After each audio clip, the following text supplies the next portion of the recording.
Welcome to another edition of Interruptions. Today I have my next guest is a South Carolina Gamecock cornerback. I predict him to go in the first or the second round of this year's NFL draft. He had three interceptions against my Georgia Bulldogs. I'm talking no other than the great cornerback Israel Maku. How you doing, sir? I'm doing good. How you doing? I'm doing all right. And today we have, because it's a family affair, so we have his brother Sergio on, and we have his agent Robert on. How you guys doing? I'm doing good. How are you? Good, good, good.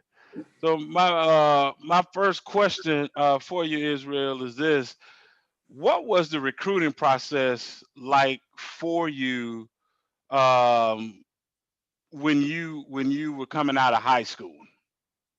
My recruiting process was kind of an up and down thing. I got my first offer from the University of South Carolina junior year, going into my junior year of high school. Okay. Um, then by the time I ended my junior year of high school, uh, my junior season, I had four offers. Then I ended up moving to Louisiana, and then things kind of got shaky because a lot of schools on the East Coast stopped recruiting me because I was way in Louisiana. But then uh, during that time when I was in Louisiana, I was trying to get my name out there, trying to get recruited because I was new to the area and nobody knew me. So I remember myself going on Twitter, atting coaches, trying to get their attention so they can see who I am and hopefully offer me. And that's how my brand came about, whatever it takes, because I was on Twitter just trying to get my name out there, sending different coaches my films. So that's how that came about. What did LSU recruit you? LSU was in the mix for a little bit, but I went down there and they got me into camp and they already had their class set up, so we just went separate ways.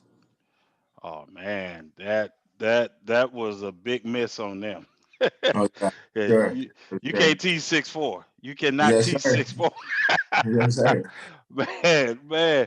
So Sergio, so for you and the family, how was that recruiting process for you guys for him? You know, you getting phone calls, he's getting texts and everything, and you saying your little brother being recruited. How was that for the family?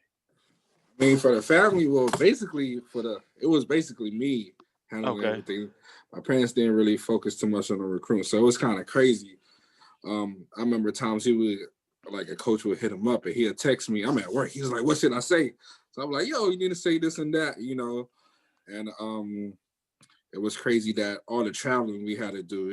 It was like at one point we was traveling every weekend, and since we moved to Louisiana, and Hmm. all the schools that were recruiting was on the East Coast, so we was doing like 12-hour drive every weekend.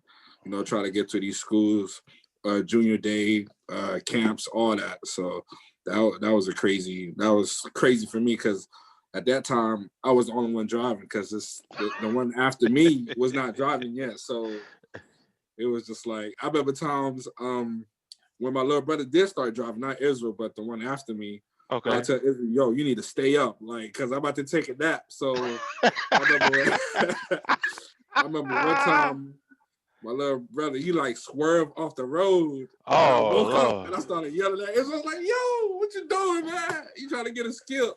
You trying to get the boy, you trying to end him before he begin. Exactly, man. So Israel, what made you choose out of all the different offers and things that schools that were coming at you, what made you finally choose South Carolina? Um, Coach Muschamp and Coach T. Rob. They have a long history of DBs that they developed. So that was no question going there and playing for them and getting developed. But also the chance to play early. Okay. I had two seniors in front of me, but after that it was basically nobody. So I had a chance to come in, play early, and learn from those guys. So it was just a perfect situation for me coming in. Okay. Okay. And so, with that being said, how tough is it to play in the SEC? You know, because you know they call it you know the toughest conference in all of college football. And what I try to tell people when they say also it's the best conference in all of college football, I try to let them know it's not based on South Carolina playing Georgia or South Carolina playing Alabama, Tennessee, you know, Kentucky, and all those other schools. It's because they put more players in the NFL than any other conference. That's why it's considered the best. When you look in the draft every year, the SEC leads more guys being drafted. So, um, how tough is it the competition playing in that conference? It's really tough. You got to come out every week prepared because, uh, like for example, last year the Georgia game, Hmm. it was a 12 o'clock game. We knew that was gonna come out, probably dead a little bit. And in the SEC, other than different conferences, you slip up one week, you losing. Like Yeah. it's no slip up, and then we gonna pull it out at the end of the game. Now, if you slip up, you losing. So the competition is pretty good, but at the end of the day, you just got to remember it's still football. So there's a reason why you at a SEC school, so you got to understand that you're there for a reason. But it's definitely competition every week, so you definitely got to be on your A game.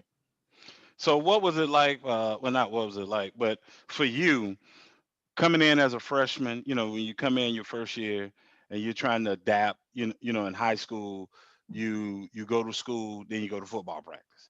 And then when you get to college, it's reverse. You see the coach first.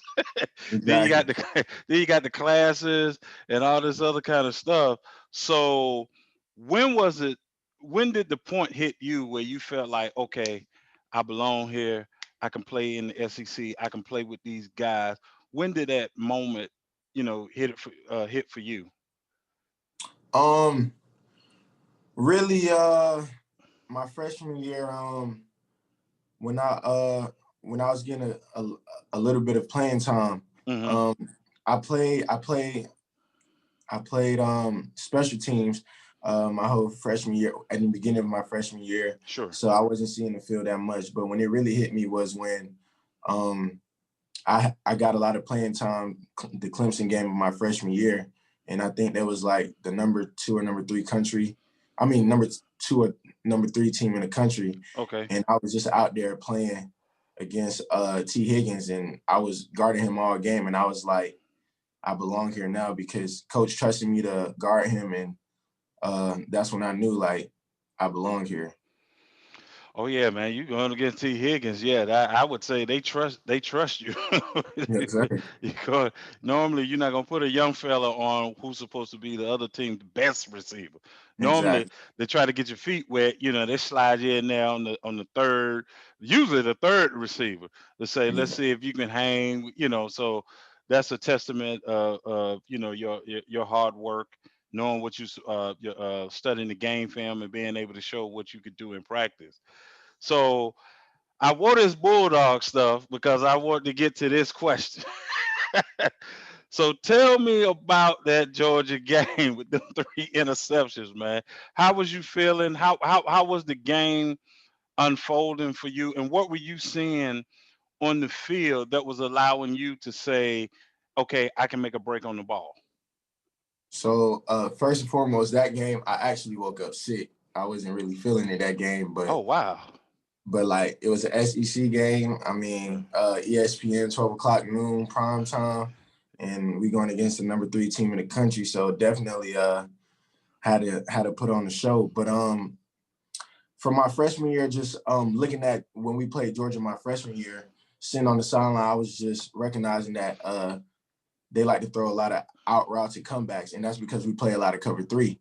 Okay. So in the game, they came in early in the game, early in the first quarter, second quarter, they was throwing a lot of comebacks and out routes. And I remember we was on the sideline getting frustrated, telling our coach like, man, we trying to man them up, we trying to break on one of these out routes, but we still was playing cover three. So then I was like, I told myself, I'm gonna break on one of these balls sooner or later. Like I'm just gonna stick my foot into the ground. And I Right. remember the play like it was yesterday. We was in cover three. Um, the receiver, he ran a comeback, and I just remember just sticking my foot in the ground hard and just coming back to the ball, and I seen it, and I just jumped, picked it off, and then took it to the house. And then for the other two, uh, well, the second pick, it was man to man. Uh, they had me to the boundary, I think, and then Hmm. he ran like a hitch route, but the ball was thrown outside. And me, Okay. I love looking at the quarterback because he always, the quarterback gonna tell you where he throwing it. And I seen the quarterback and he kind of overthrew him to the outside, and I just stretched out and I caught it. Then the third one, it was just I was in cover three again. They ran a little stop route, and I just broke on there as hard as I can, and the Okay. receiver actually missed the ball, and I just tried to grab it and I caught it. So all that was definitely God's glory. So got to thank the man above for that. Oh, of course, of course.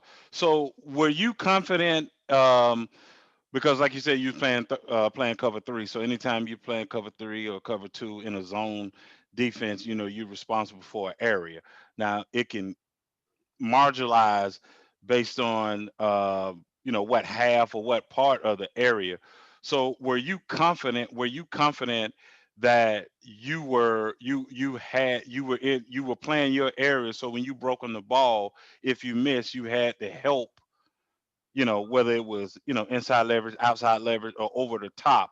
Were you pretty much like, okay, I can take this chance because what's on the side of me and behind of me, they're playing their keys, they're playing their responsibility.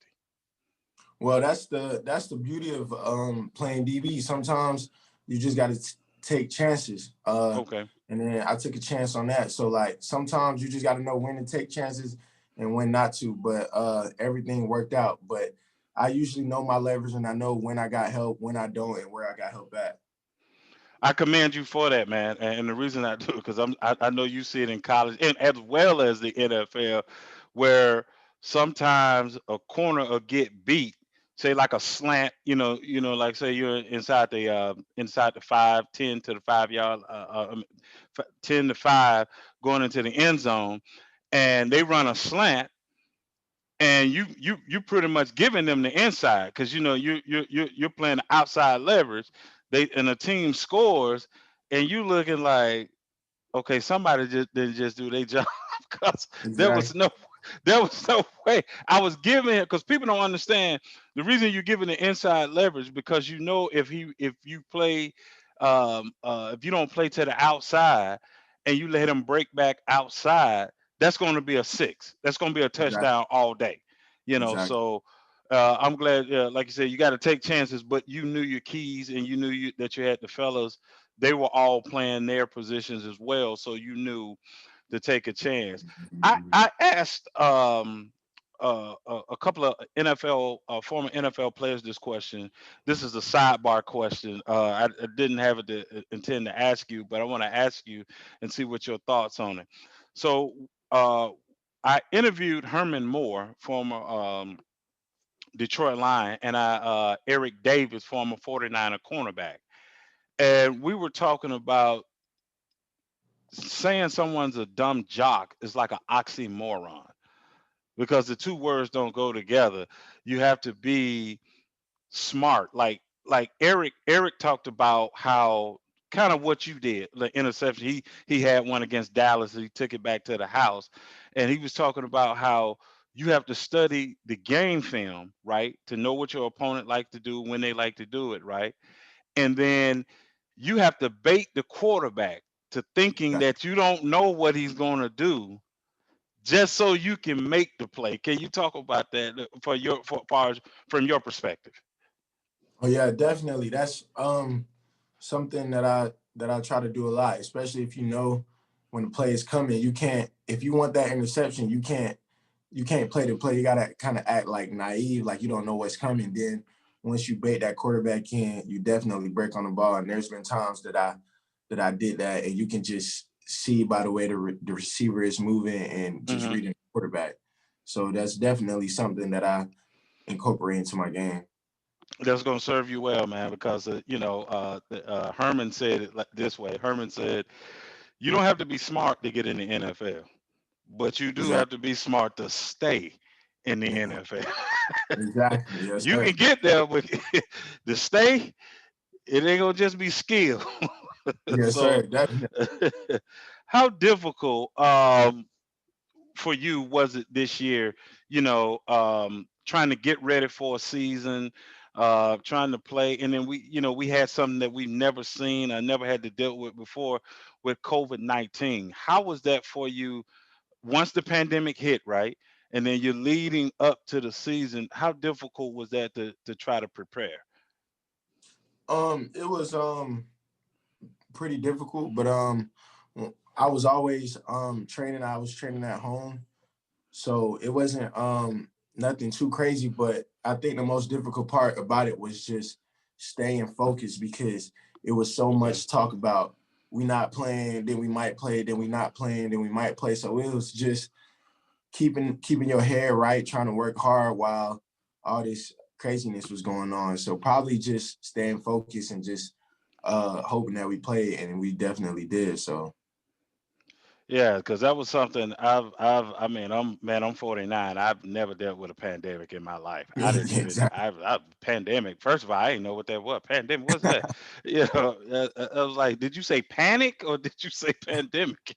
So, but exactly, and then I guess, like you said, you had to be focused and really zone in on film work and stuff, limited because you had limited access to each other, as far as in exactly. practice.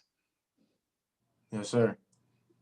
So, what prompted you to just say, "All right, it's time for me to leave South Carolina now. It's time for me to go." I've had a great time and everything. Going on. What prompted you? What went into that decision for you to say, it's that time?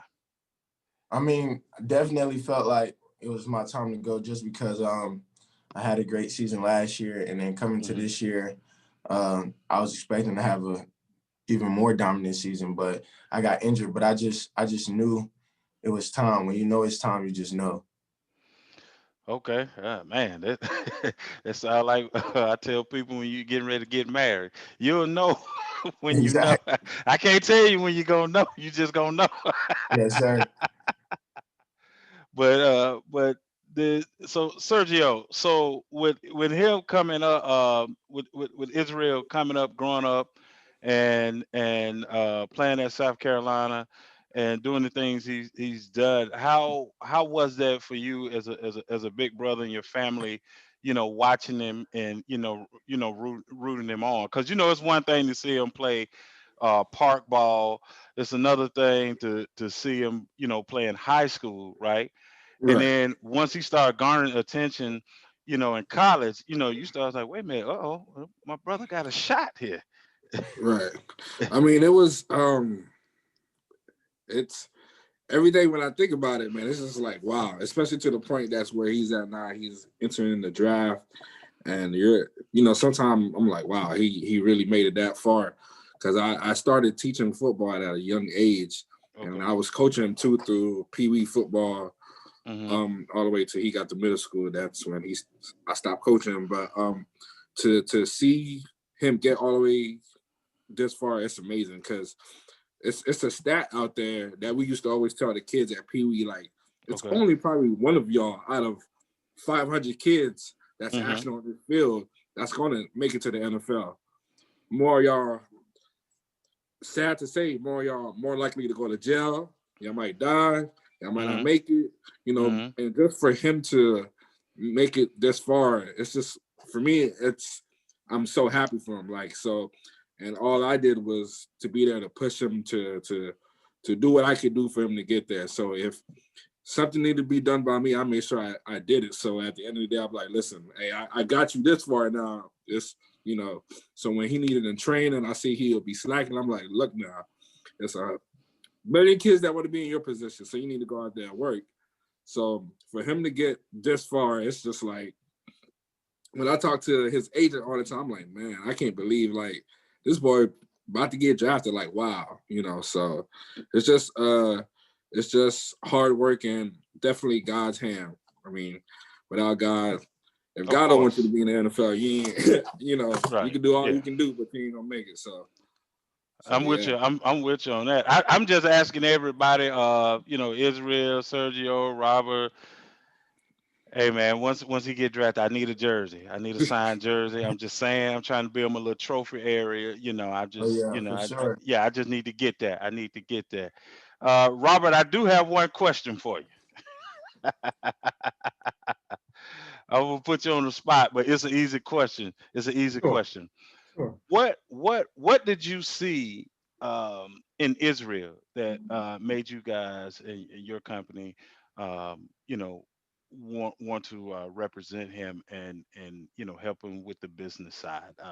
I used to be in sports management, and I understand that you have the whole what round the guy can play and all this, but sometimes it's also a personal connection and a personal component. So what made you guys want to make sure that you could assist him with his professional career?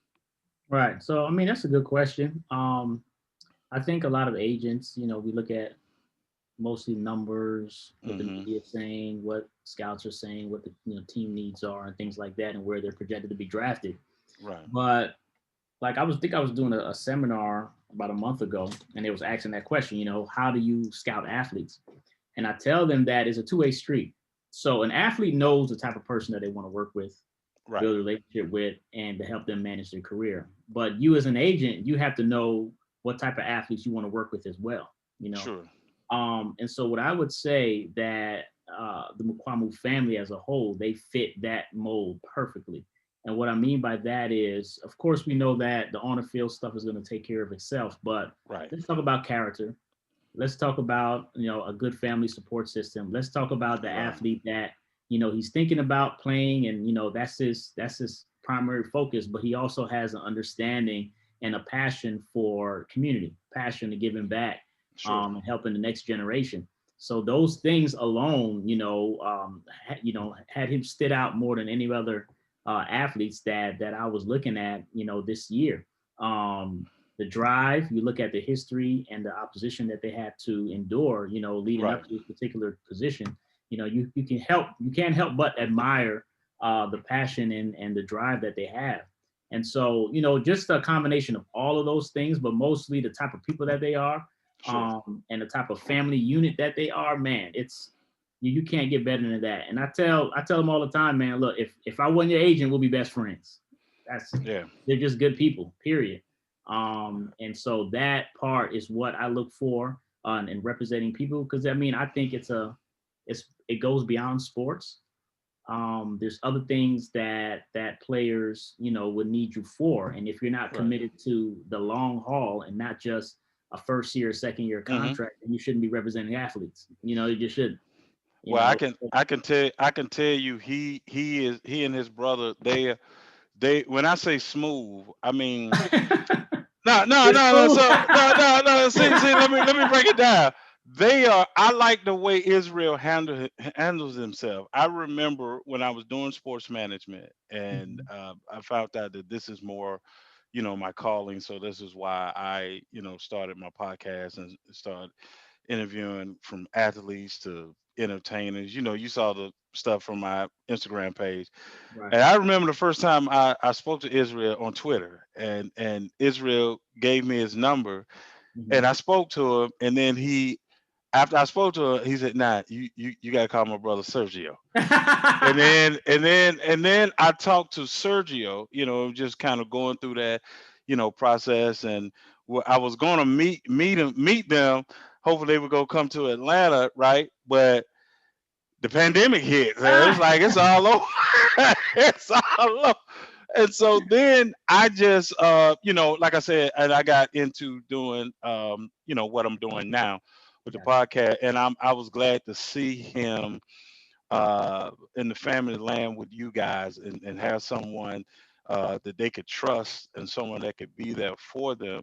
And I just said, hold on, let me see if I can get a hold of interviewing before he goes, into the draft. And of course, he said he was cool to talk to Sergio. So one thing, when I say smooth, they just do it in a way where they'll talk to you and they'll listen, Mhm. but by you being his agent, you know what we call the suits. By you being the suits, one thing I could say about Israel is that it's not gonna matter who approaches him.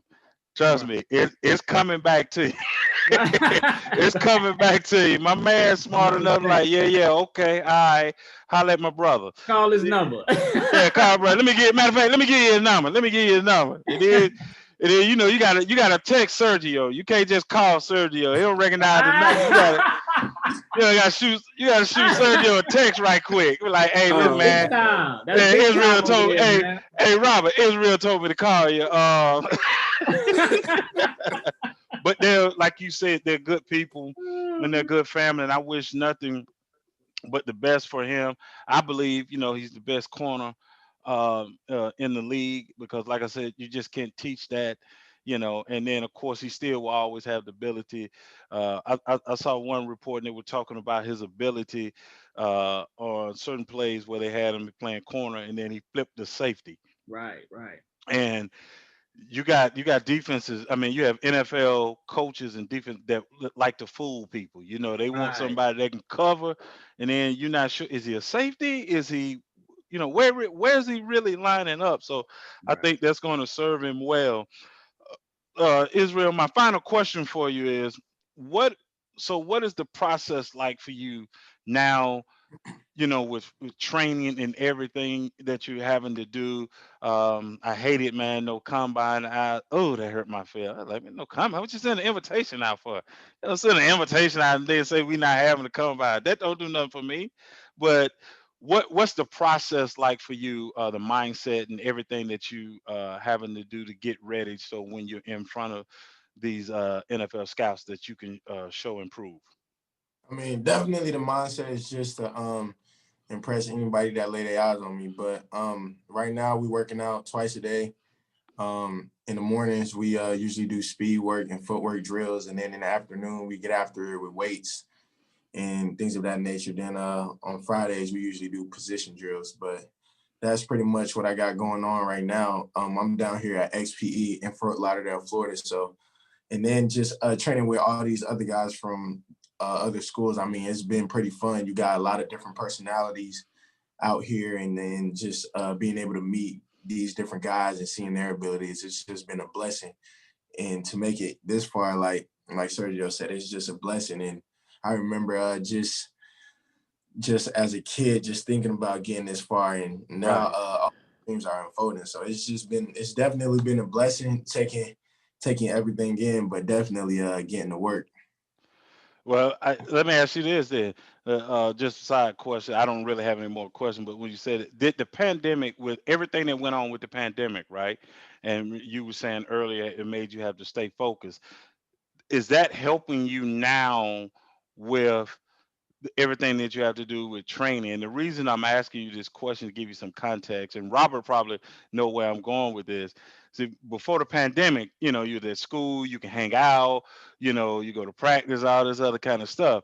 And it always, when you sign a player, you got the training, you had to get the player to focus and say, look, it's gonna be a little mundane, it's gonna be boring. All you're gonna do is eat, sleep, and train.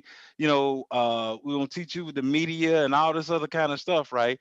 And so guys would get bored. They were like, man, I need a car, man. I need to get out. I need to stretch my legs and all this other kind of stuff. So with everything with the pandemic, do you find that now that that's helping you to just be focused on the training aspect and everything that Robert team with the training and everything that they have you doing preparing yourself for the NFL? I would say that in a way, yeah, it can. But I've always been a guy that's determined. So once I set my goals, I Mhm. know that nothing can distract me because I know where I want to go and I know where I'm headed. So I can say that in a way, but regardless if it was a pandemic or not, I mean, Okay. I'm all into getting better and just impressing whoever lays eyes on me. So Okay. Well, here at Interruptions, man, we're rooting for you, man. We are rooting for you, man. Like I say, you've been a favorite of mine since I talked to you last year, you and your brother. So, you know, I need a jersey. I need a jersey, Oh man. I yeah, need, but I know definitely. you gotta get drafted first. I know you gotta get drafted first. Exactly. So when you get drafted, Exactly. I call Sergio or Robin and be like, hey, look, hey, can I get a signed jersey? Can I get Oh yeah. it? So I wish you all the success, man. You and your family and your dreams come true. Continue to stay blessed, man, and by all means, stay safe out there. Yes, sir. Appreciate you. Thank you for having me. No, but peace. All right, thank you.